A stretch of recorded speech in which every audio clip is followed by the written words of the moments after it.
En esta tarde voy a hablarles acerca de la soberanía de Dios. Amén. Me van a acompañar a la palabra de Dios que se encuentra en el Salmo 115 y versículo 3. Y leemos la palabra en el nombre del Padre, del Hijo y del Espíritu Santo. Dice: todo cuanto el Señor quiere, lo hace, en los cielos, en la tierra, en los mares y en todos los abismos. ¿Cuántos dan un fuerte aplauso a su santa y divina palabra? Pueden tomar así. Vivimos en medio de una sociedad que cada vez es más individualista, donde impera el lema de nadie me tiene que decir lo que yo tengo que hacer, pero que también se podría resumir en un quiero hacer lo que me dé la gana y no rendir cuentas ante nadie. Por eso esa idea de un Dios soberano que gobierna todas las cosas, que es rey sobre todas las cosas y ante el cual llegará un día ante el cual debamos rendir cuentas, eso es algo que en la sociedad del siglo XXI como que no encaja mucho. Por eso podemos ver que el ateísmo está en pleno auge. ¿Por qué? Porque como la sociedad no tiene un Dios que gobierne, ¿qué es lo que hace? Vivir como si no existiera, dando sentido a las palabras de Dostoyevsky, que decía: si Dios no existe, todo está permitido. Pero nosotros, yo digo que no. Nosotros, yo digo que creemos en un Dios real, en un Dios omnisciente, en un Dios omnipresente, en un Dios omnipotente y que por tanto es soberano sobre todas las cosas. Ese es nuestro Dios. Por eso yo en esta tarde quisiera que viéramos 4 aspectos donde se manifiesta la soberanía de Dios y que podamos ver de qué manera afecta eso a nuestras vidas cristianas. Amén. Y el primer punto que yo quería tocar, que es algo evidente para todos nosotros, es que Dios es soberano sobre la creación. Dice el capítulo 4 de Apocalipsis, versículo 11: Señor, digno eres de recibir la gloria, la honra y el poder, porque tú creaste todas las cosas y por tu voluntad existen y fueron creadas. Miren, este mundo insiste constantemente en negar la existencia de un Dios creador de todas las cosas, pero ¿saben qué pasa? Que una y otra vez se tienen que dar con la realidad de que hay un Dios verdadero, de que un momento incluso antes que existiera el tiempo, Él dijo sea hecho. Dios es el creador absoluto de todas las cosas y todo le pertenece. Porque cuando vamos a Génesis 1:1 y dice Él y Dios creó los cielos y la tierra. ¿Hay alguien que le ordena a Dios crear? ¿Hay alguien que le diga cómo hacerlo? Más bien dice el capítulo 1 de Efesios, versículo 11: Él obra todas las cosas conforme al consejo de su voluntad. Dice también el Salmo 33, versículo 9: porque Él habló y fue hecho. Él mandó y todo existió. Él decidió cada constelación, la Osa Mayor, la Osa Menor, el cinturón de Orión. Él cogió cada estrella y la puso en su lugar. Cada planeta, Saturno, Júpiter, Marte, Neptuno, la Tierra, cogió cada planeta y los puso. Cada animal está esculpido por la voz misma de Dios. ¿Saben una cosa? La Tierra está a la distancia justa del Sol para que pueda haber vida. Los ateos a eso le llaman azar y casualidad. Yo le llamo la soberanía de Dios en acción. ¿Cuántos dan un fuerte aplauso a nuestro Dios?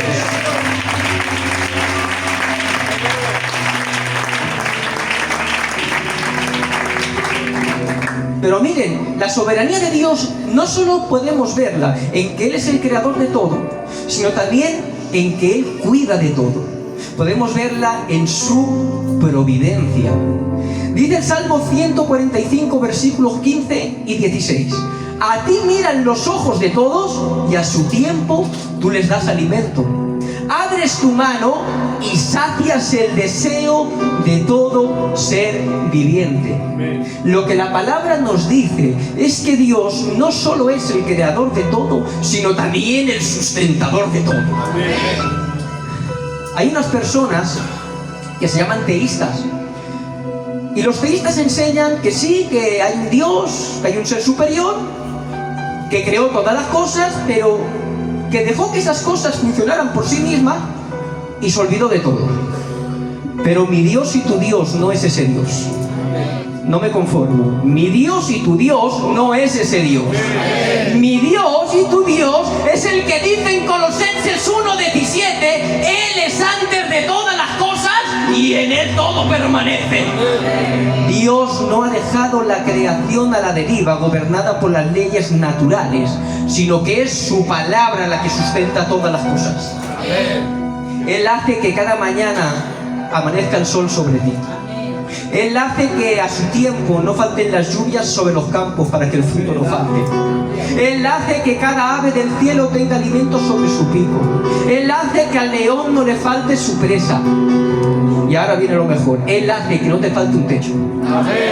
Él hace que no te falte alimento en tu mesa. Él hace que cada mañana te levantes. Él guarda tu vida. Él guarda tu casa. Él guarda tu familia. Él te tiene en el hueco de su mano y te cuida. Bendito sea su nombre. Dios cuida de su creación.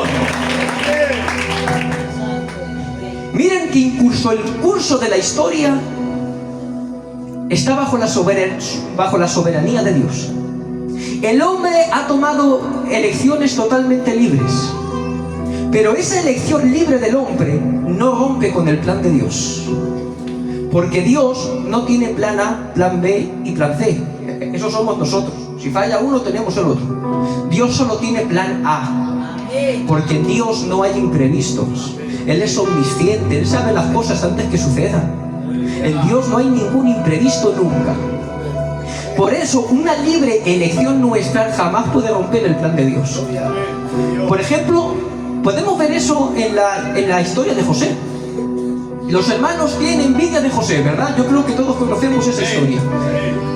Dios le da los sueños a José que provocan la envidia de los hermanos. Dios no es responsable del pecado de los hermanos de José. Los hermanos de José han pecado bajo su libre elección. Pero de esa mala elección de los hermanos de José, Dios va a sacar provecho para llevar a cabo su propósito. Amén. Y es que José sea vendido como esclavo, acabe en una cárcel egipcia. En la cárcel conozca al copero, interpreta el sueño el copero sale de la cárcel. 2 años después, Faraón tiene el sueño, el copero se acuerda de José, sacan a José de la cárcel, interpreta el sueño a Faraón, Faraón lo hace gobernador, y como gobernador, José salva a todo Egipto del hambre y también salva a sus hermanos, permitiendo que no se mueran de hambre y que el pueblo de Israel crezca, y así dando cumplimiento a una profecía que más de 100 años antes Dios había dado a Abraham. ¿Se dan cuenta del plan de Dios? Por eso en Génesis 50:20, tras ver José cómo la providencia de Dios había obrado, le dice a sus hermanos: vosotros pensasteis mal contra mí. Dice, pero Dios tomó ese mal y lo transformó para bien. Incluso de nuestras malas acciones Dios toma provecho para llevar a cabo sus propósitos. ¿Qué Dios más bueno tenemos? No me conformo. ¿Qué Dios más bueno tenemos? Esa es la providencia de Dios en acción. Su voluntad determinada desde antes de la fundación del mundo se llevará a cabo sí o sí, sin forzar la voluntad de nadie. Amén. ¿Cuánto dan un fuerte aplauso a nuestro Dios?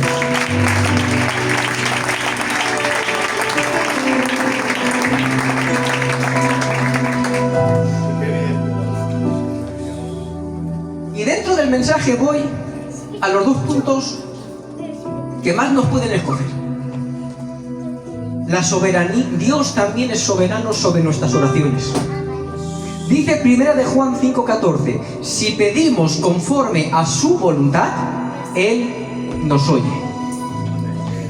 Yo he escuchado muchas veces que hay oraciones que pueden cambiar el plan de Dios. Me explico, ¿de acuerdo? Dios tenía pensado hacer A. ¿Y ahora el Señor? No, Señor, hazme. Y Dios se decide, en vez de su por voluntad, por lo que le he pedido yo. Yo no puedo creer eso nunca. ¿Por qué? Acabamos de leer el versículo, ¿no? Si pedimos conforme a qué, quiero escucharles, ¿conforme a qué? A su voluntad. Porque como he dicho antes, Dios no tiene plan A, plan B y plan C. Dios solo tiene un plan. Dios solo tiene plan A. Luego podemos aplicar la lógica también, ¿verdad? ¿Cuándo alguien cambia de plan? Cuando le presentan otro y ve que el plan que le han propuesto es mejor que el que él tenía. Luego, cuando decimos que yo puedo cambiar la voluntad de Dios, lo que yo estoy diciendo es que hay veces que lo que yo le pido puede ser mejor que lo que Dios tenía para mí. ¿Eso puede ser? Jamás, ¿verdad? Porque aquí el omnisciente y en el que obra la sabiduría perfecta no somos nosotros, es Él. Otra cosa sería la voluntad asociativa de Dios. Sí que es cierto que hay veces que Dios espera de nuestras oraciones para concedernos algo. Porque el hombre, conforme al versículo que hemos leído de Primera de Juan y el famoso Mateo 7:7, ¿no? Pedid y se os dará. El hombre puede pedir y rogar. Y es Dios, conforme a su soberanía y en su perfecta sabiduría, quien decide si te lo concede o no. Porque muchas veces Dios tiene un sí para darnos. Pero el sí muchas veces no es cuando nosotros queremos, sino cuando Él quiere. Porque muchas veces necesitamos madurar el carácter para recibir aquello que le hemos pedido a Dios. Pero siento decirles algo. Van a haber veces que pidas algo a Dios y la respuesta será no. Hay veces que le vas a pedir sanidad y la respuesta será no. Hay veces que le vas a pedir que no se lleve a tu ser querido y la respuesta será no. Hay veces que le vamos a pedir que nos saque de un mal momento económico y la respuesta será no. Pero quiero que tengas algo en cuenta, y es que Dios te ama tanto en el sí como en el no. No me conformo. Dios te ama tanto en el sí como en el no. Porque tanto en el sí como en el no, Dios está obrando para tu bien, solo que muchas veces no podemos entenderlo. ¿Y por qué incido en esto? Porque constantemente estamos viendo muchísima gente que está siendo atraída por ese falso evangelio de la prosperidad. Que si yo declaro, que si yo decreto, declaro el milagro, declaro riquezas. Nosotros no tenemos autoridad para declarar ni decretar nada. Pues, ¿ustedes saben que el único que podía decretar algo era un rey? Pregunto yo a la iglesia del Señor, ¿somos nosotros reyes de algo? Yo creo que no, ¿verdad? Solo hay un rey de reyes y señor de señores, y Él es el único que decreta y establece. Nosotros no tenemos autoridad para ello. Aprendamos menos a hacer eso y a confiar más en los propósitos de Dios, porque Él cuida de sus hijos. ¿Cuántos hijos de Dios hay aquí? ¿Cuántas hijas de Dios hay aquí? ¿Confías en el plan de Dios para tu vida? ¿Confías que tanto Dios cuando te concede como cuando no lo está haciendo porque te ama? Porque Dios es el Padre perfecto. Hay veces a mi niña, que Dios me la bendiga mucho, mi niña se tira todo el día: papá, quiero chuches, papá, quiero chuches, papá, quiero chuches. ¿Ustedes se creen que si yo le dara cada vez que me lo pide esas chuches, yo sería un buen padre? No, ¿verdad?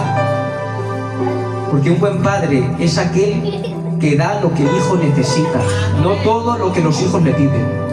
Bendito sea el nombre del Señor. Como decía, habían dos puntos difíciles y voy a por el segundo, y es que Dios es soberano sobre la salvación. Dice en el Salmo 3, versículo 8, la salvación es de Jehová. Y es algo que nos cuesta mucho aceptar, que la salvación es solamente por gracia. Claro que pudimos aceptarla o rechazarla, y nosotros decidimos aceptarla. ¿Cuántos han aceptado a Jesús como su Salvador?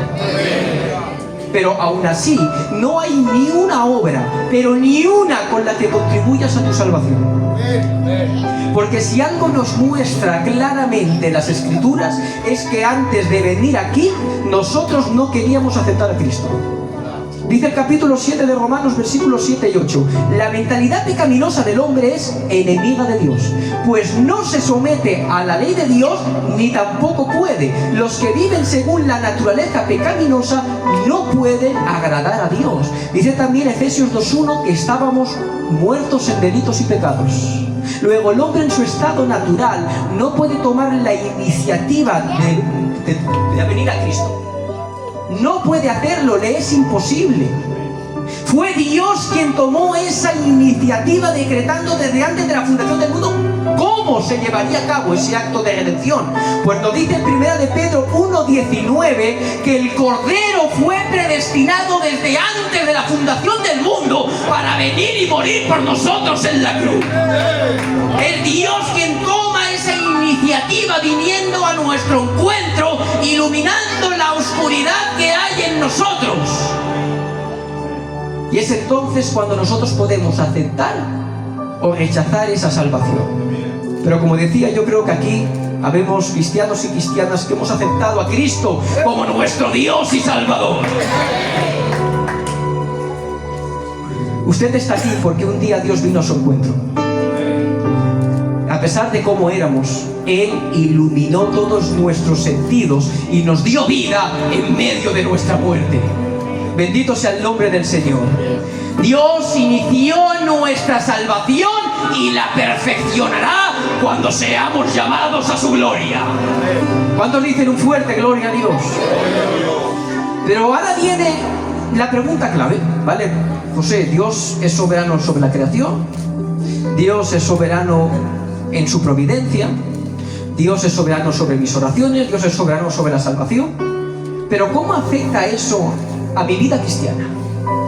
Miren, vivimos en un mundo de continuo sufrimiento, un mundo donde el dolor forma parte de nuestro día a día y donde continuamente nos desesperamos porque queremos controlar cosas que no podemos controlar. Mire, tú no puedes controlar que mañana te surja una enfermedad o que le surja una enfermedad a un ser querido. No puedes controlar que en cualquier momento parta con el Señor un ser querido. O miren, tiro más hacia abajo, porque muchas veces ni siquiera son esas cosas tan graves las que nos provocan ansiedad. No puedes controlar que mañana te levantes para ir al trabajo y no te funcione el coche.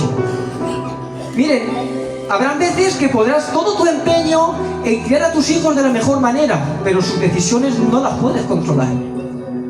¿Por qué digo esto? Porque la ansiedad, en su mayoría, aparece cuando nos anticipamos a cosas que no han sucedido y que no podemos controlar. Pero en medio de un mundo donde nos vemos ante tantos posibles escenarios que no podemos controlar, qué bueno es saber que tenemos un Dios soberano que gobierna sobre todas las cosas. En el libro de Isaías dice el profeta: he aquí que el año de la muerte del rey Uzías, yo miré al cielo y Jehová estaba en el trono. Miren, el rey Uzías había sido un buen rey, que al final de su vida se acaba torciendo. Había sido un buen rey, había acercado al pueblo a Dios, militarmente había traído muchísimas victorias, había traído riqueza. Entonces, cuando ese rey muere, como pasaron tantos reyes malos en el pueblo, la gente se desespera. Pero qué bueno, como dice Isaías, murió el rey Uzías, pero Jehová sigue en el trono. En tu vida puede haber sufrimiento, en tu vida pueden haber problemas, puedes abocarte hacia la desesperación, pero déjame decirte algo en esta tarde, y es que Dios sigue gobernando tu vida, Dios sigue gobernando tu casa, Dios sigue gobernando tus hijos.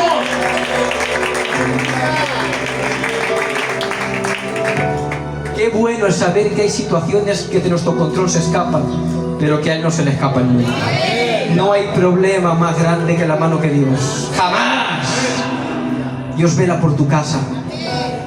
Por eso nuestro Señor Jesucristo decía: confiad en mí, yo he vencido al mundo. En el mundo vais a tener aflicción, pero en mí tendréis paz. Porque la paz que Cristo nos ofrece no es ausencia de problemas, sino que en medio de esos problemas tengamos el conocimiento de que por muy mal que pinte, Dios en su soberanía tiene el control y que descansamos en una esperanza eterna, porque nos espera una vida eterna junto a Él. Muchas veces, como decía antes, también nos ponemos nerviosos porque pedimos cosas a Dios que no recibimos. Pero como decía antes, hazme caso a este consejo: confía en el no de Dios. Eso cuesta mucho, cuesta mucho, porque hay problemas a veces que nos superan a nosotros, y confiar en el no de Dios cuesta mucho. Pero aprende a confiar en la soberanía de Dios. Aprende a confiar que si Dios no te concede algo es porque hay un propósito detrás. El dolor va a estar ahí, no se va a ir, pero tengamos esperanza en Cristo. Y por último, siéntete seguro en los brazos de Cristo. Él nunca te va a fallar. Él nunca defrauda. El caballero de la cruz no falla jamás. El José falla. El José la manga, que sí, que yo me equivoco, que posiblemente habrá un día que diga algo y te siente mal. Pero el caballero de la cruz no. Aquel que murió por ti en una cruz te es fiel. Porque Él es fiel por naturaleza. Así que, hermanos, hermanas, aprendamos a confiar en la soberanía de Dios. Esto es lo que tenían de parte de Dios. Espero haberles hecho bien. Que Dios les bendiga mucho. Que Dios bendiga vuestros hogares. Y un fuerte abrazo para todos.